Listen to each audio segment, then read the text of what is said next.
저는 오늘 여러분께 아주 단순한 질문 하나로 시작하고 싶습니다. 여러분이 처음 복음을 들으셨을 때 어떤 말씀을 들으셨나요? 아마 대부분이 이 말씀을 들으셨을 겁니다. 예수님을 믿으면 구원받는다. 맞습니다. 틀린 말이 아닙니다. 그런데 오늘 저는 이 문장에 빠진 절반이 있다는 이야기를 하려 합니다. 성경은 처음부터 끝까지 믿음과 함께 반드시 한 단어를 붙여서 말합니다. 그 단어가 바로 회개입니다. 그런데 언제부터인가 우리는 믿음은 가르치면서 회개는 가르치지 않게 됐습니다. 혹은 가르치더라도 아주 작게, 아주 조심스럽게.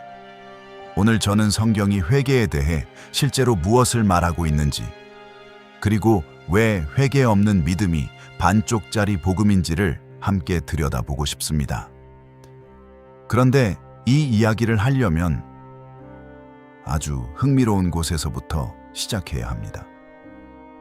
바로 태초의 창조에서부터요. 창세기 1장 이 절을 읽겠습니다. 땅이 혼돈하고 공허하며 흑암이 깊음 위에 있고 하나님의 영은 수면 위에 운행하시니라. 이 한 절에 엄청난 그림이 담겨 있습니다. 차근차근 같이 보겠습니다. 창조 이전의 상태를 성경은 세 단어로 묘사합니다. 혼돈, 토후, 공허, 보후, 흑암. 히브리어로 토후와 보후입니다. 형태도 없고 내용도 없고 빛도 없는 상태. 완전한 무질서입니다. 그런데 여기서 창조가 시작됩니다. 어떻게요? 물과 하나님의 영으로입니다. 하나님의 영이 수면, 즉 물 위에 운행하시면서 혼돈에서 질서가, 공허에서 충만이, 흑암에서 빛이 생겨납니다. 물과 하나님의 영. 이 두 가지가 창조의 시작점입니다. 이게 왜 중요하냐고요? 신학자들은 예수님의 사역을 재창조 리크리에이션라고 부릅니다. 첫 창조에서 아담의 범죄로 인해 인간은 다시 혼돈과 공허와 흑암의 상태로 떨어졌습니다. 죄로 인해 형태를 잃고 하나님과의 관계가 공허해지고 영적 어둠 속에 놓인 것입니다. 그렇다면 이 재창조, 즉 구원은 어떻게 시작됩니까? 놀랍게도 첫 창조와 동일한 방식으로 시작됩니다. 물과 하나님의 영으로. 이게 단순한 우연일까요? 저는 그렇게 생각하지 않습니다. 성경은 너무나 정밀하게 이 두 장면을 연결하고 있습니다. 그리고 그 연결고리가 바로 예수님의 세례 장면에서 가장 선명하게 드러납니다. 예수님은 왜 세례를 받으셨는가? 마태복음 3장 11절부터 17절까지 마태복음 3장을 보겠습니다. 세례 요한이 광야에서 외치고 있습니다. 11절입니다.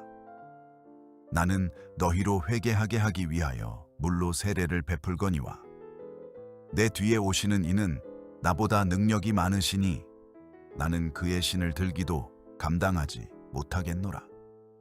그는 성령과 불로 너희에게 세례를 베푸실 것이요. 여기서 세례 요한이 자신의 물 세례를 어떻게 정의하고 있는지 보십시오. 너희로 회개하게 하기 위하여 물로 세례를 베푼다고 합니다. 요한의 물 세례는 회개의 외적 표현이고 상징입니다. 좀 더 쉽게 말하면 나는 죄인입니다. 나는 돌이킵니다. 라는 공개적인 선언의 행위입니다. 그런데 13절에서 놀라운 일이 벌어집니다. 이때에 예수께서 갈릴리로부터 요단강에 이르러 요한에게 세례를 받으려 하시니 예수님이 세례를 받으러 오셨습니다. 요한이 당황합니다. 14절에서 말합니다. 내가 당신에게서 세례를 받아야 할 터인데 당신이 내게로 오시나이까? 당연한 반응이죠. 세례는 죄인이 받는 건데 죄가 없으신 하나님이신 예수님이 세례를 받으러 오셨으니까요. 그러면 예수님은 왜 세례를 받으셨을까요? 15절에서 예수님이 직접 대답하십니다. 이제 허락하라. 우리가 이와 같이 하여 모든 의를 이루는 것이 합당하니라. 모든 의를 이루기 위해서 이 말씀이 무슨 뜻인지 두 가지 차원에서 같이 생각해 보겠습니다. 첫째, 예수님은 우리와 완전히 동일시하셨습니다. 예수님은 죄가 없으시지만 죄인된 인류를 대표하여 그 자리에 서셨습니다. 물속에 잠기는 것은 죽음을, 물 위로 올라오는 것은 부활을 상징합니다. 예수님은 미리 자신의 십자가와 부활을 세례라는 행위로 보여주신 겁니다.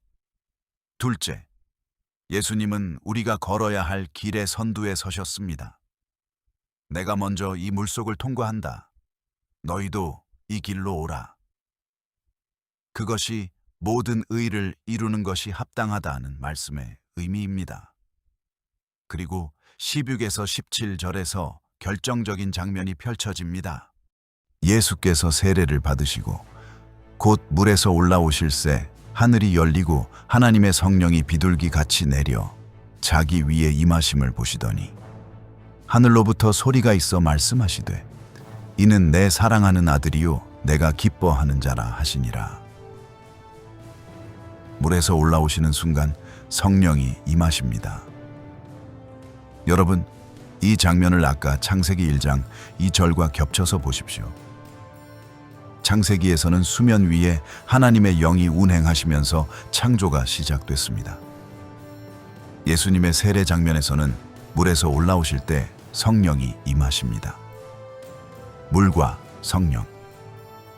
첫 창조의 공식이 재창조의 장면에서 그대로 재현되고 있습니다. 이건 우연이 아닙니다. 성경 기자는 이것을 의도적으로 연결하고 있습니다. 재창조, 즉 새로운 탄생은 물회개과 성령으로 이루어진다는 것을 예수님의 세례 장면이 온몸으로 보여주고 있는 겁니다. 이제 요한복음 3장 5절로 가겠습니다. 예수님이 니고데모에게 하신 말씀입니다. 예수께서 대답하시되 진실로 진실로 내게 이르노니 사람이 물과 성령으로 나지 아니하면 하나님의 나라에 들어갈 수 없느니라. 물과 성령으로 나야 한다. 이게 거듭남의 조건입니다. 이 물이 무엇인지에 대해 해석이 다양합니다. 어머니 뱃속에서의 양수로 보는 분도 있고 말씀으로 보는 분도 있습니다. 그런데 저는 예수님이 이 대화를 하신 맥락을 봐야 한다고 생각합니다. 이 대화는 요한복음 2장에서 3장 사이에 일어났습니다. 그 시점에 온 유대 지역에서 가장 화제가 된 사건이 무엇이었습니까? 세례 요한의 물 세례 운동이었습니다. 회개하고 물 세례를 받으라는 선포가 온 유다와 예루살렘을 뒤흔들고 있었습니다. 이 맥락에서 예수님이 물과 성령으로 거듭나야 한다고 말씀하실 때 당시 청중에게 가장 자연스럽게 연상되는 물은 세례 요한의 회개의 세례였습니다. 예수님은 니고데모에게 이렇게 말씀하신 겁니다. 당신은 종교 지도자이고 지식이 많지만 회개물과 성령의 역사 없이는 새로 태어날 수 없습니다. 라고요. 회개 없는 거듭남은 없습니다. 이걸 더 명확하게 보여주는 본문이 있습니다. 사도행전 2장 38절입니다.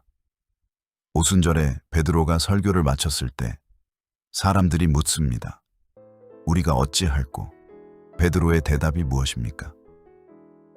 베드로가 이르되 너희가 회개하여 각각 예수 그리스도의 이름으로 세례를 받고 죄 사함을 받으라. 그리하면 성령의 선물을 받으리니. 순서를 보십시오. 회개에서 시작하여 세례, 그 다음이 죄 사함, 그리고 성령 순입니다. 회개가 시작입니다. 회개가 빠지면 이 전체 경로가 시작되지 않습니다. 자, 이제 가장 핵심적인 본문으로 가겠습니다. 마가복음 1장 14절부터 15절입니다. 예수님이 공생의 사역을 시작하시면서 처음으로 선포하신 메시지입니다. 요한이 잡힌 후 예수께서 갈릴리에 오셔서 하나님의 복음을 전파하여 이르시되 때가 찼고 하나님의 나라가 가까이 왔으니 회개하고 복음을 믿으라 하시더라. 예수님의 첫 번째 공식 선포가 무엇입니까? 회개하고 복음을 믿으라. 이 한 문장이 예수님이 전하신 복음의 요약입니다. 그런데 이 문장에는 두 개의 동사가 있습니다. 회개하고 메타노에이테와 믿으라 피스테테, 두 동사가 나란히 또 있습니다. 어느 하나가 빠지면 이 문장은 불완전해집니다. 현대교회는 무엇을 가르칩니까? 복음을 믿으라. 맞습니다. 그런데 앞에 있는 회개하고는 어디 갔습니까? 예수님의 복음에는 회개와 믿음이 한 쌍이었습니다. 그런데 우리는 믿음만 반쪽 가져온 겁니다. 이게 얼마나 일관된 성경의 가르침인지. 사도행전 20장 21절에서 바울의 고백을 보겠습니다. 바울이 에베소 장로들에게 자신의 사역을 돌아보며 말합니다. 유대인과 헬라인들에게 하나님께 대한 회개와 우리 주 예수 그리스도께 대한 믿음을 증언한 것이라. 바울의 복음 사역을 한 문장으로 요약하면 무엇입니까? 회개와 믿음입니다. 바울도 예수님과 동일한 공식으로 복음을 전했습니다. 왜 회개와 믿음이 반드시 함께 있어야 할까요? 잠깐 같이 생각해 보겠습니다. 믿음이 무엇입니까? 예수 그리스도를 나의 주로 받아들이는 것입니다. 그런데 내가 여전히 내 삶의 주인인 채로 예수님을 받아들이는 게 가능합니까? 내 방향 자체가 바뀌지 않은 상태에서, 즉 회개 없이 예수님을 믿는다는 게 실제로 무슨 의미입니까? 회개는 내가 삶의 중심이었던 방향에서 돌이켜 하나님을 향하는 것입니다. 이 방향 전환 없이는 믿음은 그냥 지적 동의에 머뭅니다. 야고보서 2장 19절이 경고하는 것처럼 귀신들도 하나님이 한 분이심을 믿고 떱니다. 지적 동의는 믿음이 아닙니다. 진짜 믿음은 방향의 전환을 수반합니다. 그게 회개입니다. 그래서 회개와 믿음은 분리할 수 없습니다. 동전의 양면입니다. 이제 처음에 시작한 창세기 1장 2절로 돌아가겠습니다. 이 그림이 이제는 다르게 보이실 겁니다. 태초의 땅은 혼돈하고 공허했습니다. 그 상태에서 창조가 시작됩니다. 하나님은 이미 질서 잡힌 무언가를 가져다가 더 좋게 만드신 게 아닙니다. 혼돈과 공허 그 자리에서 창조를 시작하셨습니다. 그것도 물 위에 하나님의 영이 운행하심으로. 회개하러 오는 사람은 어떤 사람입니까? 내가 엉망이라는 걸 아는 사람입니다. 내 삶이 혼돈하고 공허하다는 걸 직면한 사람입니다. 그런데 놀랍게도 하나님은 바로 그 자리에서 창조를 시작하십니다. 우리는 흔히 이렇게 생각합니다. 내가 좀 더 정리되면, 내가 좀 더 나아지면 하나님 앞에 나아가겠다. 그런데 창세기 1장은 말합니다. 하나님은 혼돈과 공허를 재료로 삼으신다고. 정돈된 사람이 와야 창조가 시작되는 게 아닙니다. 혼돈 위에 하나님의 영이 임하실 때, 그때 창조가 시작됩니다. 회개는 바로 그 혼돈을 솔직하게 드러내는 행위입니다. 하나님, 저는 혼돈하고 공허합니다. 저에게 임하소서. 이게 회개의 언어입니다. 그리고 예수님의 세례 장면이 다시 겹쳐집니다. 예수님이 물 위로 올라오십니다. 하늘이 열립니다. 성령이 임하십니다. 아버지의 음성이 선포됩니다. 이는 내 사랑하는 아들이요 내가 기뻐하는 자라. 물 위에서 성령이 임하셨을 때 새 창조가 선언됩니다. 그리고 예수님은 그 자리에서 바로 마가복음 1장 14절부터 15절의 첫 메시지를 선포하십니다. 때가 찼고 하나님의 나라가 가까이 왔으니 회개하고 복음을 믿으라. 왜 첫 메시지가 회개입니까? 왜냐하면 회개가 재창조의 문, 하나님 나라의 입구이기 때문입니다. 때가 찼다는 말은 창조 때부터 준비되어 온 이 재창조의 시간이 도래했다는 선언입니다. 하나님의 나라가 가까이 왔다는 것은 혼돈과 공허 속에 있는 우리 가까이 하나님이 오셨다는 뜻입니다. 그러면 이제 우리가 해야 할 일은 무엇입니까? 회개하고 믿는 것입니다. 오늘 우리가 살펴본 것을 한번 정리해 보겠습니다. 창세기 1장 2절. 첫 창조는 물과 하나님의 영으로 시작됐습니다. 혼돈과 공허 위에 임하신 하나님의 영이 새 질서를 만드셨습니다. 마태복음 3장 11절부터 17절까지 예수님의 세례 장면에서 재창조의 공식이 반복됩니다. 물과 성령으로. 예수님은 친히 세례를 받으심으로 회개의 길을 먼저 걸으셨습니다. 요한복음 3장 5절. 물과 성령으로 거듭나지 않으면 하나님의 나라를 볼 수 없습니다. 마가복음 1장 14절부터 15절까지 예수님의 첫 복음 선포는 회개하고 복음을 믿으라였습니다. 사도행전 20장 21절. 바울은 자신의 사역 전체를 회개와 믿음으로 요약했습니다. 그렇다면 오늘 우리가 스스로에게 물어야 하는 질문이 있습니다. 나는 예수님을 믿는가? 많은 분들이 네라고 답하실 겁니다. 그런데 이 질문도 함께 물어야 합니다. 나는 회개했는가? 단순히 나는 죄인입니다 라고 고백한 것이 아니라 내 삶의 방향 자체가 바뀌는 그 전환점이 있었는가? 내가 중심이었던 삶에서 하나님이 중심이 되는 그 사건이 있었는가? 회개는 불편합니다. 자존심이 상합니다. 내가 혼돈하고 공허하다는 걸 인정해야 하니까요. 그런데 하나님은 바로 그 자리에서 창조를 시작하십니다. 그래서 회개는 끝이 아니라 시작입니다. 혼돈을 드러내는 것이 아니라 하나님의 창조를 초청하는 행위입니다. 오늘 이 이야기가 여러분 마음속에 어떤 질문을 남기셨나요? 그 질문 회피하지 마십시오. 그 질문이 어쩌면 하나님이 여러분의 혼돈 위에 운행하기 시작하시는 신호일 수 있습니다. 오늘은 꽤 깊은 곳까지 들어왔습니다. 회개와 믿음, 물과 성령, 첫 창조와 재창조. 이 모든 것이 하나의 선으로 연결됩니다. 그리고 그 선은 예수님 한 분을 통해 우리에게 닿아 있습니다. 다음 시간에는 이 회개가 실제 삶에서 어떻게 표현되는지, 그리고 성령 세례가 무엇인지 사도행전의 장면들을 통해 구체적으로 살펴보겠습니다.